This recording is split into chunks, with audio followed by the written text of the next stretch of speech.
اور ہم نے داؤد اور سلیمان کو علم بخشا، اور انہوں نے کہا کہ اللہ کا شکر ہے جس نے ہمیں اپنے بہت سے مومن بندوں پر فضیلت دی۔ اور سلیمان داؤد کے قائم مقام ہوئے اور کہنے لگے کہ لوگوں، ہمیں اللہ کی طرف سے جانوروں کی بولی سکھائی گئی ہے اور ہر چیز عنایت فرمائی گئی ہے، بے شک یہ اس کا صریح فضل ہے۔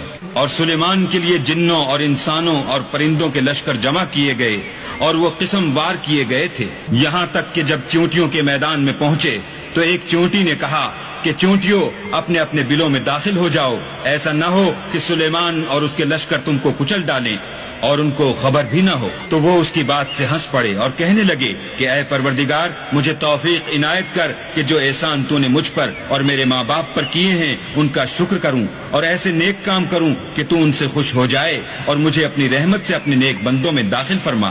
اور جب انہوں نے جانوروں کا جائزہ لیا تو کہنے لگے، کیا سبب ہے کہ ہدہد نظر نہیں آتا؟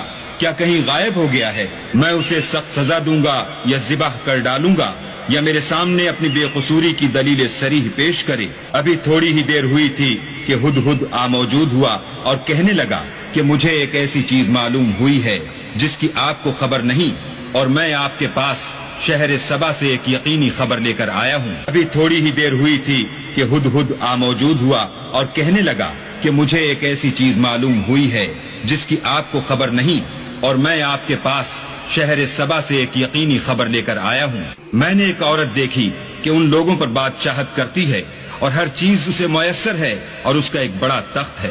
میں نے دیکھا کہ وہ اور اس کی قوم اللہ کو چھوڑ کر آفتاب کو سجدہ کرتے ہیں، اور شیطان نے ان کے اعمال انہیں آراستہ کر دکھائے ہیں اور ان کو رستے سے روک رکھا ہے، بس وہ رستے پر نہیں آتے اور نہیں سمجھتے کہ اللہ کو جو آسمانوں اور زمین میں چھپی ہوئی چیزوں کو ظاہر کر دیتا اور تمہارے پوشیدہ اور ظاہر اعمال کو جانتا ہے، کیوں سجدہ نہ کریں؟ اللہ کے سوا کوئی عبادت کے لائق نہیں، وہی عرش عظیم کا مالک ہے۔ سلیمان نے کہا، اچھا ہم دیکھیں گے تو نے سچ کہا ہے یا تو جھوٹا ہے۔ یہ میرا خط لے جا اور اسے ان کی طرف ڈال دے، پھر ان کے پاس سے پھر آ اور دیکھ کہ وہ کیا جواب دیتے ہیں۔ ملکہ نے کہا کہ دربار والو، میری طرف ایک نامہ گرامی ڈالا گیا ہے، وہ سلیمان کی طرف سے ہے، اور مضمون یہ ہے کہ شروع اللہ کا نام لے کر جو بڑا مہربان نہایت رحم والا ہے، بعد اس کے یہ کہ مجھ سے سرکشی نہ کرو اور مطیع و منقاد ہو کر میرے پاس چلے آؤ۔ خط سنا کر کہنے لگی کہ اے اہل دربار، میرے اس معاملے میں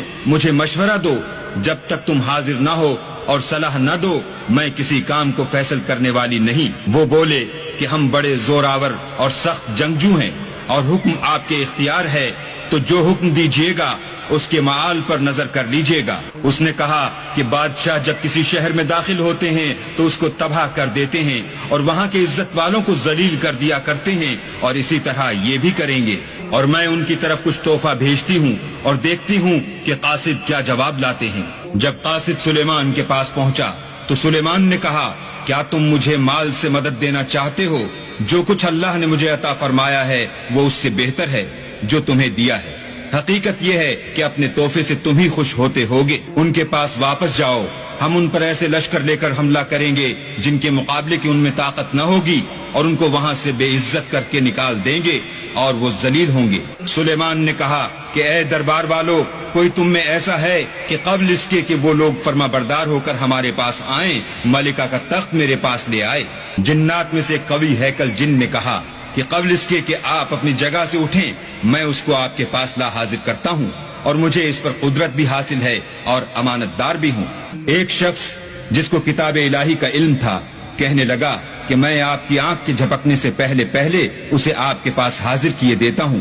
جب سلیمان نے تخت کو اپنے پاس رکھا ہوا دیکھا تو کہا کہ یہ میرے پروردگار کا فضل ہے تاکہ مجھے آزمائے کہ میں شکر کرتا ہوں یا کفران نعمت کرتا ہوں، اور جو شکر کرتا ہے تو اپنے ہی فائدے کے لیے شکر کرتا ہے، اور جو ناشکری کرتا ہے تو میرا پروردگار بے پرواہ اور کرم کرنے والا ہے۔ سلیمان نے کہا کہ ملکہ کے امتحان عقل کے لیے اس کے تخت کی صورت بدل دو، دیکھیں کہ وہ سوجھ بوجھ رکھتی ہے یا ان لوگوں میں سے ہے جو سوجھ بوجھ نہیں رکھتے۔ جب وہ آ پہنچی تو پوچھا گیا کہ کیا آپ کا تخت بھی اسی طرح کا ہے؟ اس نے کہا کہ یہ تو گویا ہو بہو وہی ہے، اور ہم کو اس سے پہلے ہی سلیمان کی عظمت و شان کا علم ہو گیا تھا اور ہم فرما بردار ہیں۔ اور وہ جو اللہ کے سوا اور کی پرستش کرتی تھی، سلیمان نے اس کو اس سے منع کیا، اس سے پہلے تو وہ کافروں میں سے تھی۔ پھر اس سے کہا گیا کہ محل میں چلیے. جب اس نے اس کے فرش کو دیکھا تو اسے پانی کا حوض سمجھا اور کپڑا اٹھا کر اپنی پنڈلیاں کھول دی. سلیمان نے کہا یہ ایسا محل ہے جس کے نیچے بھی شیشے جڑے ہوئے ہیں. وہ بول اٹھی کہ پروردگار میں اپنے آپ پر ظلم کرتی رہی تھی اور اب میں سلیمان کے ہاتھ پر اللہ رب العالمین پر ایمان لاتی ہوں.